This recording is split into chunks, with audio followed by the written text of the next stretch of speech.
can see you. Wait, maybe I should turn it a little bit. When I have like more than one guest, like it looks beautiful. Yeah. Hi guys and welcome to Chirpse with me, your host Glow. If you don't know anything, get to know. And we have two very, very, very special guests today. Do you guys want to introduce yourselves? I'm Vic.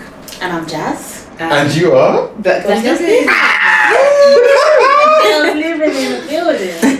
If you don't know them, then really and truly get to know, because I know that a lot of my audience aren't podcast listeners, but like, if you're trying to get into more podcasts, like I would strongly recommend Black Gals Livin. Like, I have listened to every single episode. Most of them I've listened to more than once, and like, you guys are fucking like phenomenal. Oh, you can swear on this one. You guys are fucking phenomenal. And like, I said I wouldn't cry today. But like, but like, I don't think you guys. You're actually gonna set us off. No, we're not gonna do stuff Exactly. like this. I'm ready. I'm on my way. Like my best friends know, like, because I always tell my best friends, like, when I listen to your pod, I'm like, your pod is like, you know, like you have different friends for different things. Yeah. And I feel like pods are kind of like a weird parasocial kind of friendship as well. And so I would say that your pod is the friend that I go to when I want like comfort and understanding. Like, obviously you're not specifically a mental health podcast, but the way you guys handle the nuances of mental health, being a woman, like blackness, like, is just so, it makes me feel like seen, heard, understood. And it's like the days when I'm like feeling like shit, I'm like, let me go listen to Black Gals Livin, like yeah, like it's so funny, because you know when you're in the shower and you kind of like imagine like yourself on a talk show or whatnot. Like when I'm listening to your podcast, like, I really and truly, I always imagine myself like almost like responding to the things that you say, and I'm just like, so many people say that. Yeah, especially I hate talking about other people's things, but like when you guys have been vulnerable about mental health, when you haven't been great, I'm like, I wish I was in the room to just be like, you don't know how fucking sick you are, like you don't know what you do for other people, like you guys are just so beautiful to me, like, and I'm so honored to be in the room with you, because there were points where I didn't want to be a podcaster anymore. And I was like, but I haven't had Jazz and Vic on, so like, thank you for being here, for real. Like, that is so sweet. Thank you for being here, for real. Thank you. And I feel like we all have that thing where we don't know how sick we are, but like, especially in podcasting, where like a lot of like there's like a kind of like invisible wall between you and the audience. Yeah. Like again, like most people who listen to podcasts aren't sharing that. Oh, I'm listening to this podcast right now. Yeah. So sometimes there can be a disconnect from your audience. Imposter syndrome. Exactly, like you are touching so many fucking lives in a way that you cannot even imagine. Like I have had people message me and be like, "Oh, you should listen to this podcast." I'm like, "God, I've been listening. Or like people recommending you guys as a guest, like even like shout out to Tutus, like the Tutus babes, like we're just like, "Oh, like Glow, you really need to do a podcast." And I was like, "Yes, I'm saving it. I'm saving it." They're our homies. Yeah. Yeah. Shout out to them two angels. So first thing I want to ask you guys is, how are you doing today? Ooh, Charlie. I'll let you go first, Vic. I'm good. I think I'm riding the wave of anxiety, but it's one of those ones where you have to just fight it. Yeah. And you just have to box it. Like it's just doing bass, but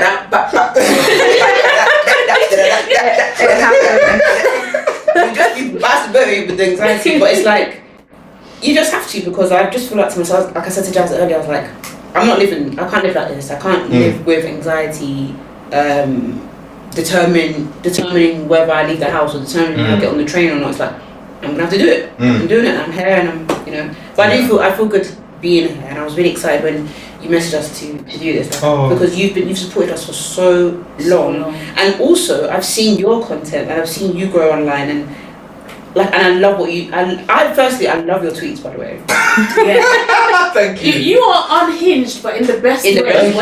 In the best way. It's giving Gen Z. So thank you. That's what I love about them. This Gen Z, you said that. That's what you know from your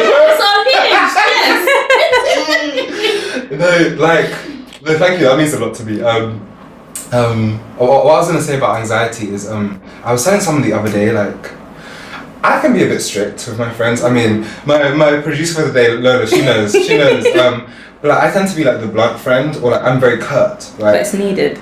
Very. And I have anxiety. I'm actually medicated for anxiety. I have been for like just over a year. And sometimes I'm just like, yesterday I was like paralyzed by anxiety. Because I don't know if a lot of people know there's a difference between an anxiety attack and a panic attack. A panic attack, you have involuntary control of your body. You cannot control your body, or you're heaving, and it's like it's an explosion. Whereas an anxiety attack is internal. So it's the feeling that makes you feel frozen. And so I was having an anxiety attack. I had loads of stuff to do in preparation for today and other things. And I was like, I can't do it right now. I'm so anxious. And I'm like, me sitting here and ruminating about the anxiety I have about doing things is going to make me more anxious. I'm like, sometimes you have to be so sick of yourself that, okay, cool. If I now got a paper cut and my hand was singing, would I not still do the things I need to do? So let me do that. If it was a panic attack, cool, take a beat. But I'm like, anxiety, let's be going. I've had anxiety and it hasn't killed me, so let me be going. So yeah, I appreciate you sharing that with me. How are you today, Jazz? Yeah, I'm okay. Yeah, I told you this morning. Just feeling a bit under the weather. Yeah. But I'm here. Yeah, I didn't want to let you down because we know what it's like when you're trying to get guests. You're booking studio time or whatever, trying to get everything together. So yeah, I didn't want especially when there's two. Because I was even going to say, oh yeah, we can do it. And I was like, no, because for you to you said let's be going. Yeah, I'm like, you have a child, so I'm like, I ain't probably going to see you till next year. So no. But honestly, yeah, I was like, yeah, I need to make it. So I really appreciate you for coming. But I'm okay. Like genuinely, I've been okay. Like I've had like a tricky couple of weeks where it's like my mood has been sort of a bit wishy-washy, but again, like you said, let's just be going. Like the year's almost over. Like sorry, like I can't come and die, and if I'm gonna come and die, I might as well die on January the 1st. because Halloween, like there's things to be, there's boys to be lip-syncing, there's girls to be lip-syncing, there's drinks to be drinking, there's costumes to be wearing. Like November, I need to chill, and then Christmas, I need to eat and I need to fight my family. So like, at least let me survive. Now what? the family beef. No, because that's like Christmas. That's one of the things I look forward to with family Christmas. Because I'm the black sheep in my family, but like I feel like most of the adults. I'm well loved in my family. I think people respect my audacity, but I think because I come across as like bubbly and like warm and like friendly, some of the adults sometimes take the piss. Okay. Like I'll give you an example because I don't think I've said this in the pod. So last year, one of my closest aunties, she's like my second mum, right? Her husband passed away unfortunately.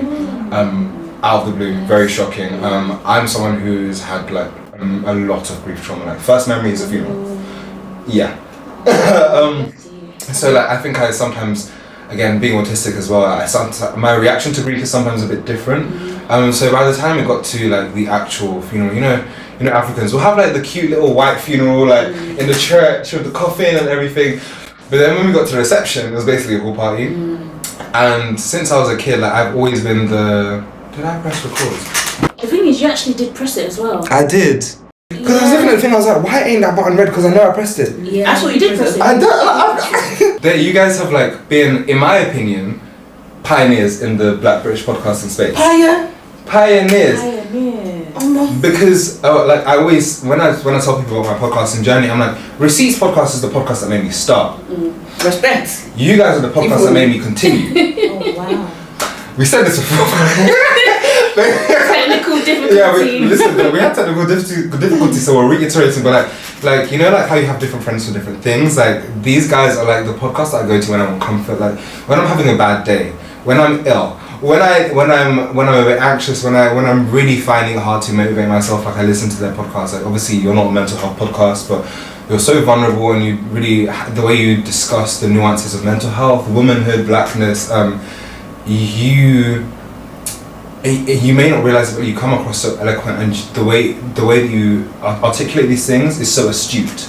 I don't know how to explain it, but it's like it's a podcast where I would say that people would go and learn a lot about how to communicate their feelings and how to even like in terms of like vocabulary when it comes to feelings and mental health and things like that. You may not realize not us. You can't be talking about it. I know, because I'd be laughing at your vocabulary sometimes, but not with mental health. Like give yourself some credit. Like. But yeah, like I've listened to most of your episodes like more than once. Like to the point where like sometimes there's certain episodes I have like downloaded on my phone for when I don't have data. Stop. Which episodes? I can even. Which ones are your favorite? I'm scared. I have all of the Love Island ones. We be chatting shit. I have all of the ones.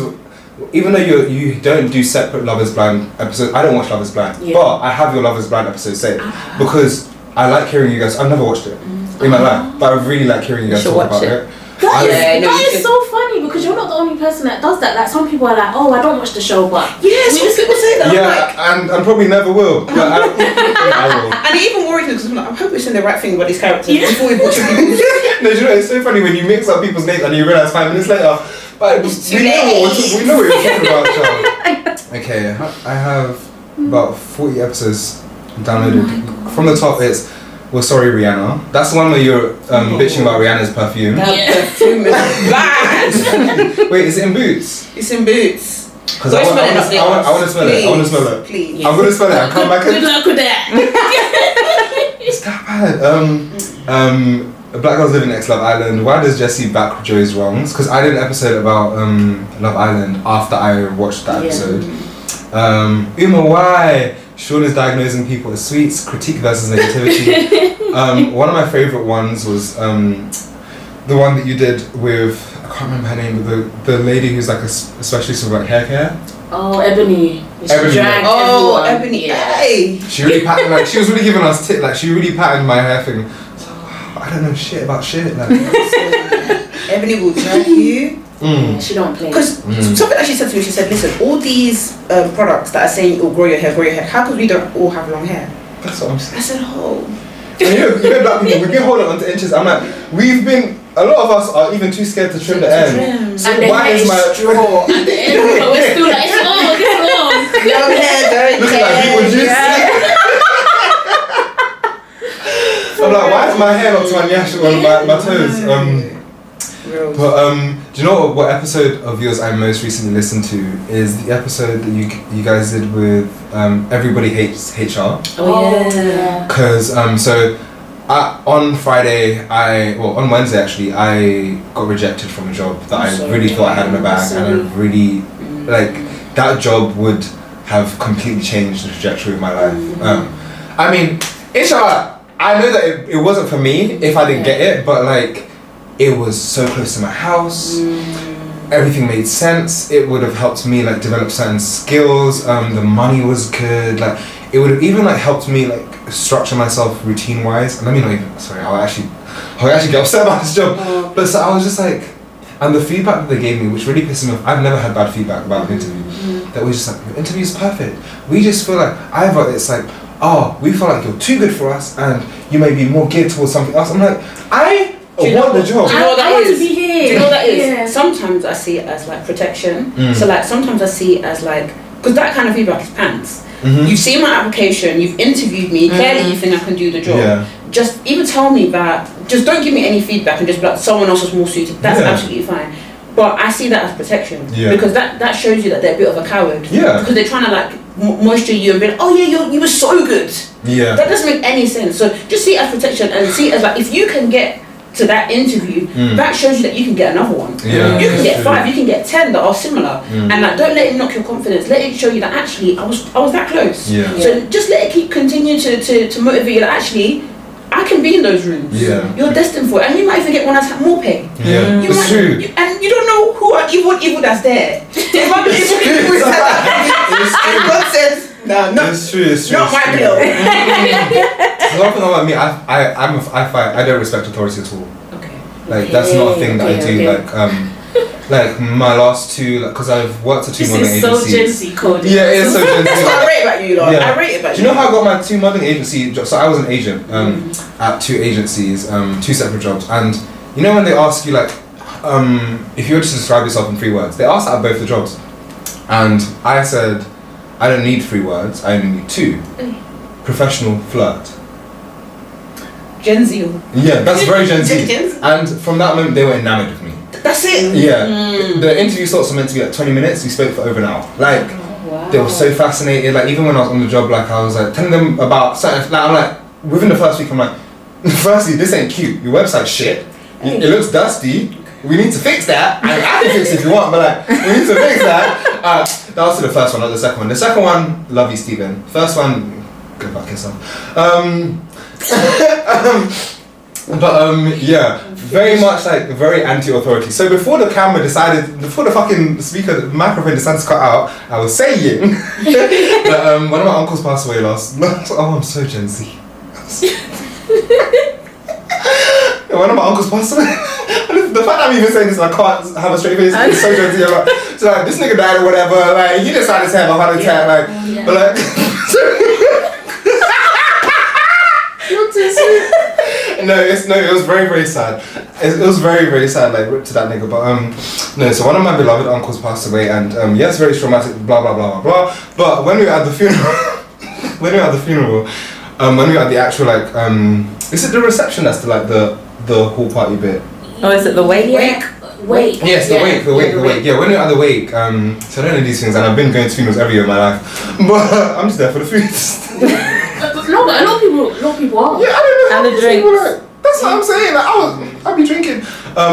So I went to the wake, and usually, like, I'm very like beloved amongst like the elders in like my community. I say family, but I mean ethnic community. So my mom's side is Ugandan, and we have like a relatively small ethnic community in London. So like, we are together, especially if you're from the same tribe.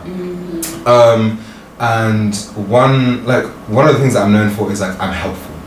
Like, I will be behind the thing serving food. Like, if I'm seeing things that like need to be patterned, I'll just grab a notepad and it's not my job. No one's asked me. I'll grab a notepad and pen. I'll be like, no, you people go and do this. Something you cousin, you help auntie with this. And like, I'll be serving people, asking people if they need anything. So like, I get away with a lot because like they understand that like for me to crash out means that something's not right. So now I'm at my uncle's funeral where I'm meant to be on the high table. It's my time to be looked after, right? I didn't even sit with the high table. I decided to go and sit amongst everyone else because again, still I want to make sure everyone's good. Yeah. So I sit on the table, like food is being served, like I serve my auntie, my uncle. I'm sitting with my auntie, my uncle, and my cousins, their children. Now, it was like two girls. The eldest one, me and her, we kind of like had like a rivalry growing up because we were both kind of like the shining star kids that used to be compared to each other. So there was a lot of resentment that we built towards each other over the years. Like in recent years when we've seen each other, like we've grown to know each other as adults, and like at this funeral we blessed it. I expressed my resentment. I was like, "This, I don't hold that against you. I know it wasn't you. Like it was our parents. We blessed it. We're having such a nice time, really getting to know each other and open up. Because like you know when you're kids, it's like you don't even know who you are yet. No, I was antisocial, introverted, like self-conscious, like shy guy with a stammer. Look at me now. And so like we were getting to know those versions of each other, and like I could see that how expressive my cousin was. Like she was so excited to be there, like, and her parents are very like, what'd you call it? They're very like not strict, but like very like on your ass, like helicopter parents. Yeah. Like piano lessons and driving lessons before you leave the house, kind of thing. Like, and so like they were driving in the house. Driving them mad, yes. But like you could tell that they were kind of shocked to see her this expressive, and like there was a point where we had served our food. I had asked, there were some other aunties near us. I'd asked everyone, all the adults, like, "Oh, do you want wine? Let me serve you. I'll serve you wine." Now, once I made sure I served everyone else, I brought 2 bottles, one for myself and just one ambient one for the table, so I didn't have to be going back and forth. So now I'm drinking wine. I clocked her mum looked at me when I poured the wine to the brim. I'm like, firstly, I ain't a guest. Just like I'm high table here. So anyways, but I left that. Then I offered her husband. I was like, "Uncle, would you like some wine?" He said, "Yes, please." I offered her. He said, "Yes, please." Then I offered my cousin, who is less than a year younger than me. So she's an adult. She has moved out. I haven't. Like she is more stable than I am. Yeah. When I turned and imagine. So you're the oldest one. You're the younger one. Yeah. Imagine I turned. I'm like, let me not say the names. I'm like, "Oh, Vic, like, do you want some wine?" And I can see you about to express like, yeah. Before you can even speak, her mum is just like, "No, Vic doesn't drink." And then I turned. I was like, "No, I wasn't talking to you. When I am, I will address you by name." I was like, Vic. I was like, "Vic, would you like some wine?" And she was flat. She was paralyzed. And I was like, you can say yes. I was like, and then I looked at her mum and I was like, no one's gonna do anything if you say yes. Are they? This Gen Z. And then her mum was just like, she was like, and then. But that's of wait till we get home. And then I grabbed it. No, it's true. But I when I was younger, so they know that if they beat them, I'll beat them harder. Anyways, so I just grabbed the glass and I was like, tell me when. And she was like smiling this way, like I have this thing where like sometimes when I get in this state of like bravado, it really turns me on, and it's infectious. And so like I'm seeing like my cousin, I'm gonna call her Vic for today. She has this smile on her face and her eyes are freedom. Wide. And so like, I'm pouring this thing very slowly, and I'm like, say when. I'm pouring it, and I'm like, say when. She's like, keep going till we fill it to the brim. And then I handed her a glass. We cheers. Wow. And I was like, Auntie, would you like any more? She was like, no, I'm good. And I was like, yeah, you are. Then we blessed it. We were all cool. There was other two aunties in front of me that were unrelated to that family. They were just like, you go, you do well. You showed them. This is why you're looking forward to Christmas. Yeah, I love, because I have always been closer to that family things. No more. No more. You either like me or you don't. And if you don't, oh, I got something for you. And then, so we blessed it. My thing is like, when I have to humble authority or elders, it's never a thing of like, me humbling you means I like you or respect you. Because if I didn't like you, it's either worse or you won't get anything from me. So I'm showing them respect. You are my equal here, because otherwise you're beneath me. You're either my equal or beneath me. You're never higher. Never that. And that's something that I've had to teach myself. But then that's something I love about you guys, because you don't stand like, you stand on your, no, you lot stand on your morals, like honestly, for real, Gen Z, you lot that, like us still doing. Auntie will come up to me like, oh, when are you getting pregnant? When are you getting married? And I'm still doing up like, oh, you know, soon, Auntie. I'm still scared to be like, shut the fuck up. Because I'm like, oh, they'll go back into my parents and they'll be like, oh, that Victoria's not a good child, like they didn't raise her well. Whereas like my brothers, I got brothers who are like under 25, and they have a different perspective than me. Like they, when it comes to like, it's kind of like what you said, kind of like we're equals, and it's true because we're all adults here. Do you know what I mean? We're all paying the tax man. Do you know what I mean? So with me, it's like I'm trying to break those things, but it's so hard because it's like you still don't want to be seen as like, oh, she's doing too much, or she's like, and it's so crazy because I'm 30, you know. But when these aunties are talking to me, I'm acting as if like I'm 5. I'm acting as if I don't have my own house and like. Do you know what I mean? That's what I'm saying. At least you've moved out. Me, I'm home. And have you got aunties where it's like when they see you, they still see you as that baby? Yeah. It's like you haven't grown up in their eyes. You're not an adult in their eyes. Definitely. But I admire what you've done, because some people need that person to sort of vouch for them. Like your cousin in that moment needed you to say, you know what, like it's safe. Because I would have just kept my mouth shut and been like, oh, you're right, Auntie. But because I hate it when people lord their power over vulnerable parties. It's something that like really vexes me to my core, and that's why I got so angry in that moment. Because I'm also thinking like, what? It don't make sense to me. And I'm like, for you, for example, I'm like, yeah, you don't want to be seen as like the crash out or like the disobedient one, but I'm like, you have been the docile, obedient, kind person your whole life. And that's why I switched to my parents. Like, and I feel like sometimes you need to do that. You need to have a moment where you say to your parents are like asking you bad questions or treating you a particular way. You have to be like, actually, no. This comes on. I've spent most of my life like literally being like a good child. So no, we're gonna stop that right now. I think I did that when I was 25, and I was like, no, yes, put respect on my name. And they did. Good. But if you don't, if you can let it continue, they'll just be like, oh no, this one I can walk all over, or this one will do this for me. No, you have to switch one day. I really encourage people to like just switch one day, and like I don't know, results may vary. Don't come and complain.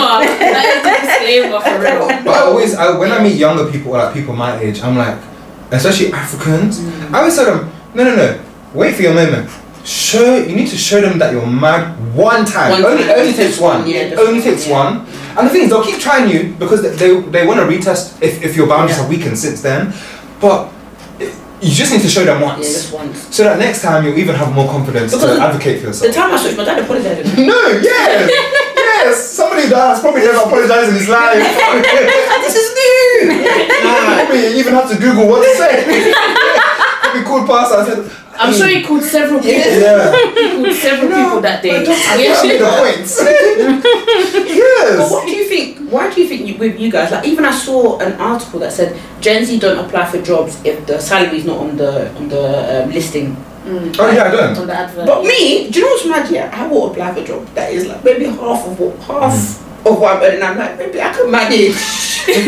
Me too. Don't get me wrong. When it comes to salary, I can. But with you, because even like I've been in a place where I've hired Gen Z, and like even that was an eye-opening experience. And like even with the interview stage, I was like, you lot are so, I love it, audacious. You speak like you're like, I can do this, that, and that. These are where my skills lack.